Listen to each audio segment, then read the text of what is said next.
Bila shaka uko vizuri kabisa mtazamaji wangu, popote pale unazidi kufuatilia Double Updates. Mimi naitwa Mr. Double J kama kawaida.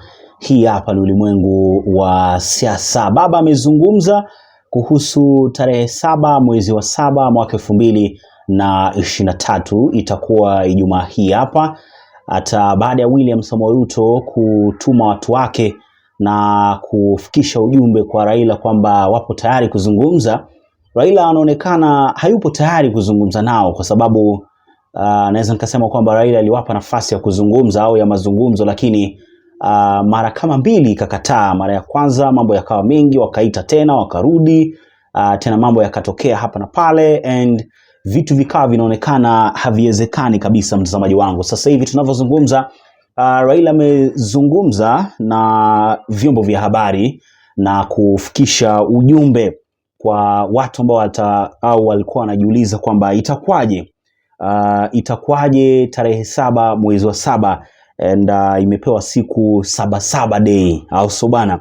So tunasubiri kuona ni kitu kipi ambacho kitatokea. Sitaki nizungumze mambo mengi sana kuhusiana na mambo ambayo ameyazungumza Raila Odinga. Nataka nikupe hiyo video uitazame mwanzo mwisho, na anaambiwa kwamba za ndani ni kwamba Ruto pamoja na timu yake nao pia wameanza kujiandaa namna gani watagongana na wananchi tarehe 7 mwezi wa 7. Naambiwa hivyo kwamba kuna mikutano ambazo ndo kabisa wanazipanga kule Ikulu na sehemu tofauti tofauti kwa ajili ya kama kumcounter hivi Raila Odinga, tuone itakuwaje. Lakini trust me, this time round itakuwa tofauti, kwa sababu watu tayari washaanza kuhisi joto la kikweli. Watu washaanza kuona uzito ambao tulikuwa tunaambiwa kipindi kile Uhuru Kenyatta bado hajatoka, kwamba muwe makini jamani, muwe makini. Sio Matiang'i, sio Uhuru, sio Raila, sio Martha, sio Kalonzo. Tuliambiwa vizuri tena mchana. Hatuwezi kusema eti tulikuwa tunaambiwa watu wakijificha ficha, ilikuwa live, watu waliassume, and sasa hivi maisha inakuwa magumu sana. For example, nauli sasa hivi zinaongezwa kwa wale ambao wanasafiri. Sasa kama ulikuwa unalipa shilingi 70 utakuwa unalipa shilingi 100, inaongezwa na kama around 30%. Unaendelea mtazamaji wangu, kwa sababu fuel imepanda. Hapo ujue wafanyabiashara wana transport bidhaa zao. Hapo ujue watoto wanatakiwa kwenda shule, magari yanaongezwa bei. Angalia wapi tena jamani, sehemu ni nyingi, biashara, shule, yani ina affect bidhaa hizi ambazo ni basic. Unanipata? So tujitayarishe, mambo ni mengi makubwa yanakuja, but inabidi tuhangaika, kwa sababu tuliambiwa tukakataa kusikiliza. Watu waliambiwa wakakataa kusikiliza, si ndio? Anyways, nataka tumsikilize hapa Raila Odinga ni kitu kipi ambacho amekizungumza kwenye mkutano ambao umefanyika kwenye headquarters za Wiper Party, si ndio? Wacha tusikilize baba anasemaje. Objection. Okay. Ready. Okay. Ulikuwa wapi wewe? Nilikuwa na hapa na kitu katika cutaways. Cutaways. Okay. Okay. So put on your best smile. Cut and put away.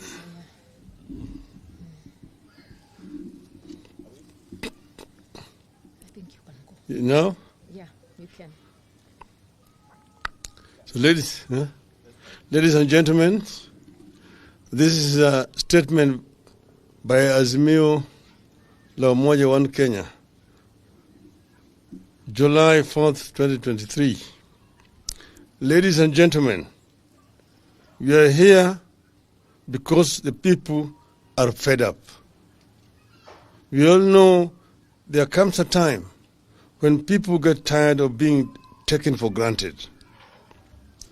There comes a time when people get tired being taken for fools.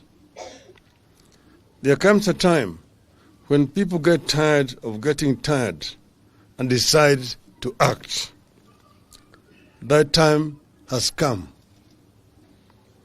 Consequently, we are embarking on some drastic actions against the Ruto illegitimate regime because of Ruto's own actions against us. Ruto is imposing taxes on us without our consent and making laws whose net effect is to make life increasingly difficult for our people. We are here because the taxation situation in the country and its accompanying injustices can no longer be tolerated. Ruto has even removed subsidies on fuel, unga, electricity, and even school fees, while giving subsidies to helicopter owners and using our money to finance lavish lifestyles of his allies. It has become clear that we are dealing with a dictator who also has no respect for wananchi. Ruto has become a heartless tyrant. We are determined to get this situation corrected. Therefore, we are here to announce that our Kamkunji meeting is on in Nairobi this Friday, as we had announced. But it is not just a Kamkunji in Nairobi, but a Kamkunji across the country, where this third liberation will be launched. On that day, 7th July 2023, that this coming Friday, among other activities, we will launch a signature collection to signify our rejection of Kenya Kwanza illegitimate regime and its policies, especially the punitive taxes. As we speak, fuel, food, fare are all going up in prices. In fact, fare is already going up by 30%. Fellow Kenyans, as a people, we are not given to suffering in silence. We don't kneel before dictators and beg for their mercy. Even the few who do still suffer humiliation and even death. So we fight. We express ourselves loudly and clearly on issues affecting us. So we have got to fight, and that fight begins on this Friday. We need unity now more than ever. United, we can get many of the things that we not only desire, but which we justly deserve. From Friday, let's proceed with bold determination that we are going to stick together. We are going to work together. Let us stay with this fight until the end. We abhor violence. By embarking on pickets, protests, tax boycotts, and civil disobedience, we are not in any way advocating violence. We have never advocated violence in the past. We will never advocate it now or in the future.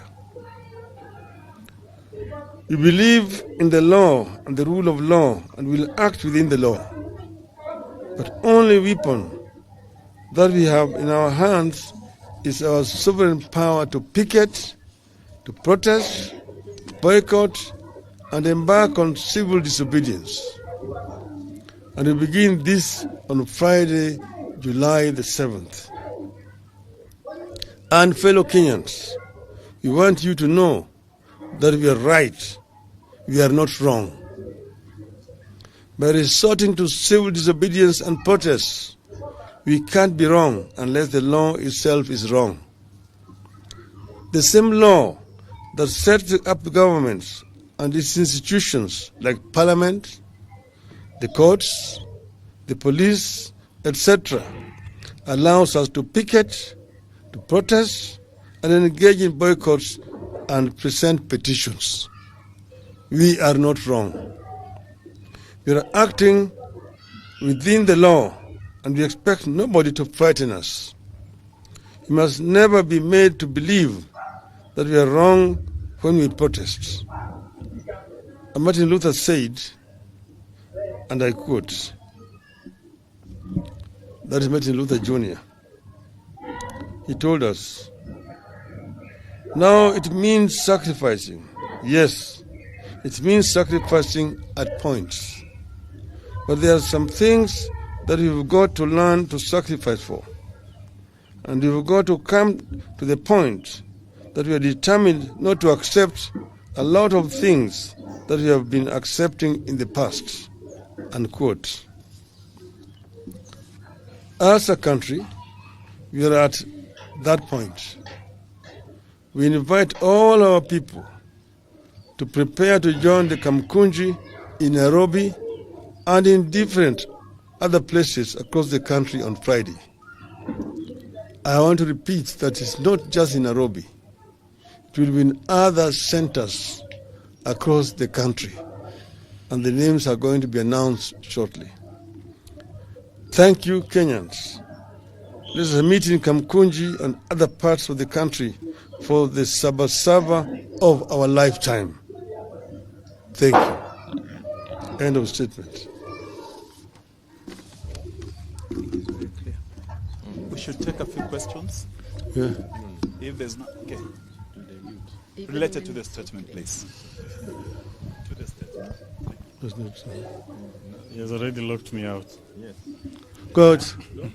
All right. My name is Sydney Chazima from NTV. My statement is, my question is locked to, we've had a meeting with the Kenya Kwanza side of the bipartisan talks, and they are saying that since the talks are seemingly ceasing and there's no legal conundrum around what the selection panel was doing, they're saying that it should go ahead and appoint select the commissioners for the IEBC. What is your take on that? We already made a statement about that. As you know, that IEBC is a national institution which is supposed to preside over elections. And these are not Kenya Kwanza elections. They are national elections. They are competition. So Kenya Kwanza cannot solely, alone, single-handedly appoint the referee in the elections. That is very unfair. Those then will be their own elections. They are not going to be Kenyan national elections. You've said that Azimio must be part and parcel of appointing the electoral commissioners. So that must be decided jointly. They are the ones who actually scatter the talks. They even refuse to stop that task force from proceeding ahead. The task force has said that they never stopped. They have never been told to stop at all. So they basically were just playing a game with us. But we are telling them those will not be Kenya national elections. And we hope that we will not reach that stage. Last question. My name is Emmanuel Tov from KTN News.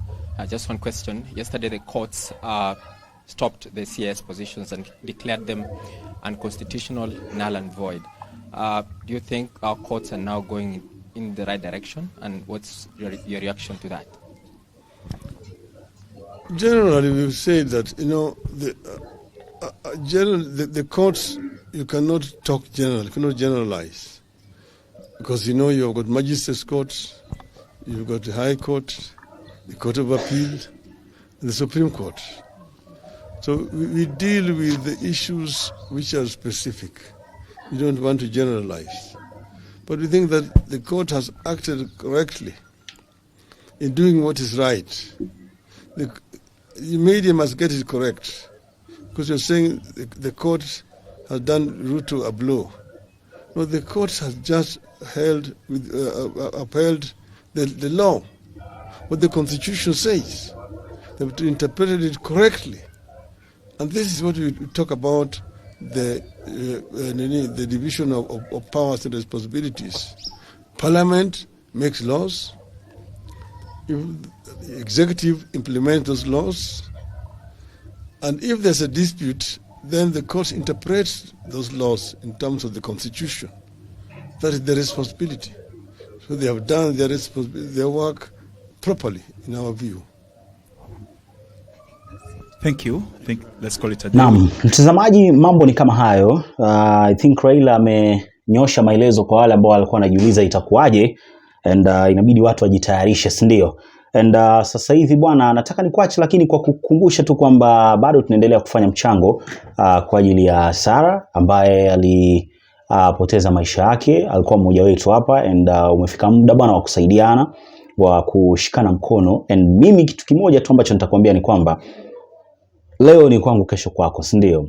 Namna tu ambavyo wewe unaweza ukawa umejipata kwenye matatizo alafu kacheki mtu akakosa kukusaidia, ndo namna ambavyo inaweza ikawa vibaya kwa mtu mwingine akikucheki alafu unakosa kufanya kitu. Lakini pia naelewa kwa wale ambao hawawezi wakafanikiwa na nini, there is no problem. Lakini kwa wale ambao wanaweza kupata kitu kidogo, jamani, tushikane hapa, tumpumzishe Sara kwa njia ambayo inastahili. Kwa kweli masuala ya mazishi mara nyingi bana yanakuwa stress kubwa sana, si ndio? Mambo ni mengi, and yupo Kenyatta, imagine kusafirisha mwili, kupanga sio nini, mambo ni mengi, inahitajika hela fulani nzuri kabisa. So kwa wale ambao bado hawajatuma bwana, mimi naomba mfanye kitu kupitia details hizi ambazo zipo kwenye screen, and nitashukuru sana. And nashukuru pia kwa wale ambao tayari washatoa. Jamani, usione kama ni kidogo. Mimi naamini hata hicho kidogo kinaleta mabadiliko. Tukizungumzia vitu ambavyo vinatakikana, kidogo inachangia kuendelea, si ndio? Anyways, nipe maoni yako hapo chini kwenye sehemu ya comments, na kikubwa zaidi subscribe ili uendelee kupata taarifa nyingi na kila wakati. Bye bye.